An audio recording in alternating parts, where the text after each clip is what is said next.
Share বাজার সবসময় অস্থির বাজার হিসেবে পরিচিত থাকলেও বর্তমানে যেন আরও বেশি অনিশ্চিত পরিস্থিতির মধ্য দিয়ে যাচ্ছে এটি। রাজনৈতিক অস্থিরতা, অন্তর্বর্তীকালীন সরকার এবং আসন্ন জাতীয় নির্বাচনকে কেন্দ্র করে বিনিয়োগকারীদের মধ্যে এক ধরনের সতর্কতা ও দ্বিধা কাজ করছে। এই পরিস্থিতি বাজারের গতি প্রকৃতিতে সরাসরি প্রভাব ফেলছে। ঐতিহ্যগতভাবে বাংলাদেশের শেয়ার বাজার রাজনৈতিক স্থিতিশীলতার প্রতি অত্যন্ত সংবেদনশীল। যখন রাজনৈতিক পরিস্থিতি অস্থিতিশীল থাকে তখন বিনিয়োগকারীরা ঝুঁকি এড়িয়ে চলেন। এর ফলে বাজারের লেনদেন কমে যায়, সূচকে পতন দেখা দেয়। সম্প্রতি সরকার পরিবর্তন, নির্বাচনকে ঘিরে রাজনৈতিক দলগুলোর কর্মসূচি ও পাল্টাপাল্টি অবস্থানের কারণে বিনিয়োগকারীরা নতুন করে বিনিয়োগের ঝুঁকি নিতে ভয় পাচ্ছেন। এর ফলস্বরূপ বাজারের সূচক নিম্নমুখী হচ্ছে, লেনদেনের পরিমাণও কমছে। বিদেশি বিনিয়োগকারীরা এ সময় নতুন বিনিয়োগ থেকে নিজেদের বিরত রাখছেন।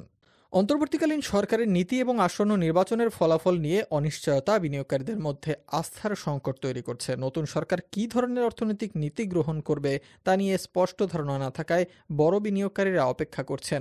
রাজনৈতিক স্থিতিশীলতা ফিরে এলে এবং একটি নতুন সরকার ক্ষমতা গ্রহণের পর অর্থনৈতিক নীতিগুলোর বিষয়ে স্পষ্টতা এলে বাজারে আবার আস্থা ফিরতে পারে বলে ধারণা করা হচ্ছে। শেয়ার বাজারের বর্তমান পরিস্থিতি থেকে উত্তরণের জন্য রাজনৈতিক স্থিতিশীলতা সবচেয়ে গুরুত্বপূর্ণ। নির্বাচনের পর একটি সুপ্রতিষ্ঠিত সরকার যদি অর্থনৈতিক নীতি এবং বাজারের উন্নয়নের সুনির্দিষ্ট পদক্ষেপ নেয় তবেই বিনিয়োগকারীদের মধ্যে আস্থা ফিরবে।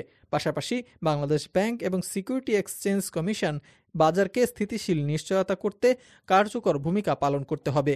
তবে যতক্ষণ পর্যন্ত রাজনৈতিক পরিস্থিতি স্থিতিশীল না হচ্ছে ততক্ষণ পর্যন্ত শেয়ার বাজারের গতিবিধি অনেকটাই সতর্কতামূলক এবং মন্থর থাকবে বলে সতর্ক করেছেন বিশ্লেষকরা।